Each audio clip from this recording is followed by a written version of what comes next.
Bismillahirrahmanirrahim. Assalamualaikum warahmatullahi wabarakatuh. Alhamdulillah alladzi bi ni'matihi tatimmus shalihat wa bi fadlihi wa rahmatihi tughfarud dunub wal khati'at. Allahumma salli wa sallim wa barik wa karrim ala nabiyyina wa muallimina wa mursyidina Muhammad ibn Abdullah wa ala alihi wa sahbihi wa man walah. Wala haula wala quwata illa billah. Amma ba'd. Ikhwani wa akhwati fillah rahimakumullah. Alhamdulillah, mari kita bersyukur kepada Allah Subhanahu wa taala, dan semakin banyak kita bersyukur semakin baik dan menguntungkan. Sebaliknya, orang yang tidak menyadari nikmat Allah yang berlimpah ruah ini, dia akan rugi. Sebab Allah berjanji kalau orang itu pandai bersyukur itu artinya memahami bahwa semua yang kita miliki, apakah sehat, ilmu, harta, keluarga, apa saja. Wa ma bikum min ni'matin fa minallah. Semua yang namanya nikmat itu dari Allah. Kalau seseorang itu, maksud saya, selalu menyadari bahwa ini semua dari Allah, dia tidak akan sombong. Dia tidak akan menyia-nyiakan, dan dia akan selalu bersyukur terima kasih kepada Allah. Tapi sebaliknya, orang yang tidak tanggap dengan nikmat Allah yang banyak ini, dia akan mengkufuri nikmat, dan itu sangat fatal akibatnya. Wala in kafartum inna adzabi lasyadid. Kalau kalian itu menutup nikmat Allah, suka mengeluh, merasa kurang terus walaupun sudah kaya, ada orang seperti itu. Allah mengingatkan hati-hati, siksa Allah itu sangat pedih. Oleh karena itu, ma'asyiral muslimin rahimakumullah, saya ingin bercerita tentang hadis Rasulullah yang membahas siapa orang beriman yang unggul dan siapa yang cerdas, yang akil, yang mengerti nasib dirinya, kemudian menata hidupnya sukses sampai ke surga.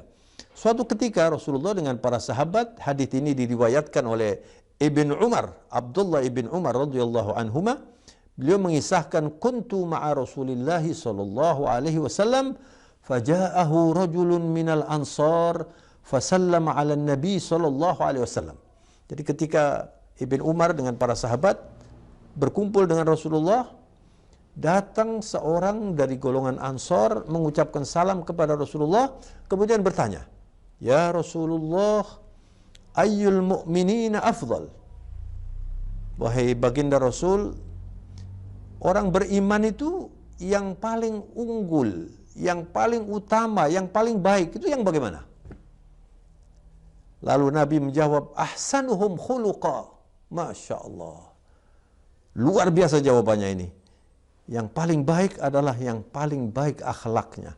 Nabi tidak mengatakan yang paling sering umroh, atau yang setiap malam tahajud, atau Senin Kemis berpuasa sunnah. Bukan itu. Tapi yang dijawab oleh Rasulullah adalah aspek akhlak. Karena orang kalau beribadah dengan benar dan baik, maka produk dari ibadah itu adalah akhlakul karimah. Sebab Rasulullah diutus untuk akhlak itu. Misalnya ada orang santri, banyak beribadah, banyak puasa, macam-macam, tapi akhlaknya tidak baik. Kita bertemu saja 5 menit, misalnya dia sombong, kalau berbicara menyakiti hati orang, atau suka mengumpat dan sebagainya, walaupun santri kita tidak suka.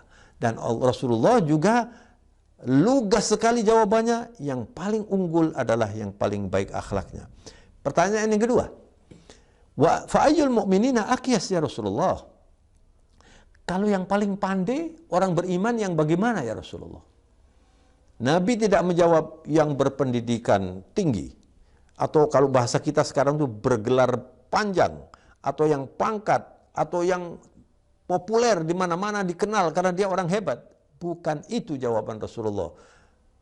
Tapi Rasulullah menjawab bahwa orang yang paling pandai, yang akil, yang bisa melihat akibat, ya, wal aqibatul lil muttaqin. Akibat atau hasil akhir itu akan dinikmati oleh orang-orang yang bertakwa. Orang-orang yang bertakwa itu adalah orang yang kayyis. Apa kayyis itu? Orang yang pandai menurut Rasulullah, aktsaruhum lil mauti dzikran wa ahsanuhum lima ba'dahu isti'dadan ulaikal akyas. Jadi orang yang cerdas itu menurut baginda Rasulullah adalah orang yang paling banyak berpikir atau mengingat kematian. Artinya, setiap hari ketika dia akan beribadah, ketika dia berada sendiri, itu berpikirnya bukan hanya berpikir mau menata kehidupan, tapi pada waktu yang bersamaan juga siap, kalau saja saya dipanggil oleh Allah hari ini, saya juga siap. Itu orang pandai. Karena kita tidak tahu kapan kita ini meninggal dunia. Contohnya sudah banyak. Ada orang sehat walafiat, tahu-tahu meninggal. Syukur kalau dia meninggal ketika berbuat amal soleh. Tapi bagaimana kalau meninggal seperti yang sering kita lihat di YouTube itu, ketika berjoget, ketika berada di tempat yang tidak baik, lalu meninggal. Makanya kalau orang itu cerdas, dia selalu berpikir kematian. Dan kalau orang itu selalu berpikir, saya bisa jadi mati sekarang, bisa jadi besok meninggal. Ini insya Allah nggak korupsi dia. Karena dia takut. Nanti kan urusannya bagaimana? Sekarang ada orang korupsi tahu-tahu minggu depan sudah meninggal, belum menikmati uangnya itu. Ya Allah. Maka tepat sekali Rasulullah itu manusia terhebat, paling pandai karena tidak dididik oleh guru yang namanya manusia. Rasulullah mengatakan, adabani Rabbi fa ahsana ta'dibi. Rasulullah itu langsung dididik oleh Allah, diberi adab dan pendidikan yang terbaik, sehingga akhlaknya itu adalah Al-Quranul Karim. Kana khuluquhu Al-Quran. Maka kalau memberi jawaban, pasti jitu. Nah sekarang kita ulas, kenapa dikatakan orang yang paling pandai itu orang yang selalu mengingat tentang kematian? Kalau orang selalu mengingat kematian, dia banyak bertobat. Dan Allah suka dengan orang yang banyak bertobat. Allah yuhibbut tawabin wa yuhibbul mutatahhirin. Allah suka kepada orang yang banyak bertobat dan orang yang selalu berpikir membersihkan dirinya, lahir dan batin. Itu dicintai Allah. Kemudian selain itu juga orang yang berpikir tentang kematian itu banyak, dia gampang merasa syukur. Walaupun punya sedikit, dia menikmatinya dan mengatakan alhamdulillah. Ajaran Islam mengatakan iqna bil qalil ya'tikal katsir. Kamu kalau punya sedikit syukuri itu dan legowo, kalau bahasa Indonesia, bahasa Jawanya itu disyukuri, insya Allah nanti akan diberi banyak oleh Allah Subhanahu wa taala. Dan orang yang selalu ingat mati, kalau beribadah itu selalu giat dan beribadah dengan semangat yang tinggi. Tapi sebaliknya kalau orang itu menggampangkan urusan kematian, dia jarang bertobat. Dia merasa, ya saya santai-santai saja juga nggak apa-apa kok. Tidak merasa walaupun sudah berdosa, belum tentu dia merasa itu berdosa. Nah kemudian orang yang tidak berpikir kematian itu angan-angannya terlalu panjang, walaupun sudah tua masih ingin semakin kaya, akhirnya menjadi orang yang serakah. Dan ini menyesatkan. Dan juga orang yang tidak berpikir tentang kematian itu tidak semangat kalau beribadah. Maka tepat sekali apa yang dikatakan oleh Rasulullah, orang yang paling baik, yang paling unggul adalah orang yang paling berakhlak. Sebab akhlak itu yang membuat kita itu tertarik dengan seseorang dan suka kepada orang yang berakhlak itu. Dan orang yang paling pandai adalah orang yang mampu melihat kehidupan ini sebagai sesuatu yang nanti akan kita tinggalkan. Sehingga dia menikmati kehidupan ini untuk akhiratnya.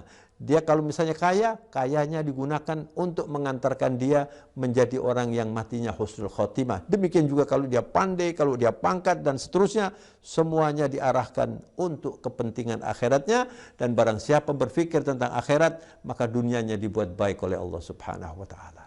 Inilah pesan penting dari junjungan kita Rasulullah SAW.